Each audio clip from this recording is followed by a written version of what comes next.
किसान दोस्तों, यह 2 मिनट का वीडियो आपकी सरसों की फसल की पैदावार बढ़ा सकता है और कई सारे रोगों और कीटों से आपकी फसल को बचा सकता है। तो वीडियो को पूरा देखें, अगर यूजफुल लगे तो लाइक शेयर करें। हम बात कर रहे हैं सरसों की फसल में आपको कौन सा स्प्रे करना चाहिए जिससे आपकी फसल रोगों से बच पाए, कीटों से बच पाए और पैदावार काफ़ी अच्छी आप ले पाएँ।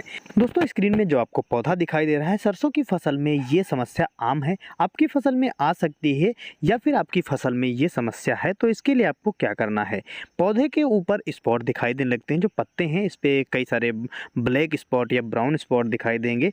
पत्तियां झुलसती हुई या कटी हुई पत्तियां आपको दिखाई देंगी। पत्तियां कम रह जाती हैं। कई सारे ऐसे कीड़े हैं जो पत्तियों को खा जाते हैं। कई सारी ऐसी फंगस की बीमारियां हैं जिसमें सफ़ेद धब्बे, भूरे धब्बे और काले धब्बे हमारी पत्तियों पर दिखाई देने लगते हैं। इससे हमारे पौधे की वेजिटेटिव ग्रोथ हो नहीं पाती है और आगे चल के ये पैदावार बहुत ज़्यादा प्रभावित करता है। कई सारे ऐसे कीट हैं जो हमारी फसल की जो पत्तियां होती हैं, नाजुक पत्तियां होती हैं, जो सरसों होती है काफ़ी कोमल होती है, तो इसकी पत्तियों को खाते रहते हैं। अगर आप अपनी फसल को स्वस्थ और सुरक्षित करना चाहते हैं कीट तथा फंगस से, तो इस वीडियो को पूरा देखें और बताए गए तरीकों को अपनाकर आप अपनी फसल में काफ़ी अच्छी पैदावार ले सकते हैं।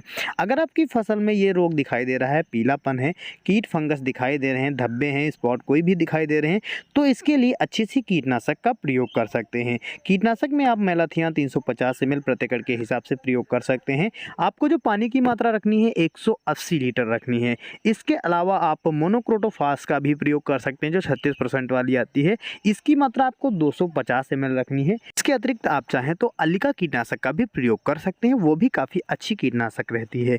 इसके अतिरिक्त अगर आपकी फसल में कोई भी फंगस का रोग दिखाई दे रहा है, पत्ती के पीछे हो, डंठल पर दिखाई दे रहा हो, तो उसके लिए आप रेडोमिल गोल्ड जो फंगिसाइड आती है उसका भी प्रयोग कर सकते हैं। सिजेंटा की रेडोमिल गोल्ड काफ़ी अच्छी है, ये भी काफ़ी अच्छा काम करेगी। अब हम बात करते हैं कि इनको कौन सी उर्वरक के साथ में दे सकते हैं। कई सारे किसान भाई इन कीटनाशकों के साथ में NPK 19-19-19 या 18-18-18 का प्रयोग करना चाहते हैं, तो उनको मैं सुझाव दूंगा कि आप इसके साथ में इसका प्रयोग ना करें।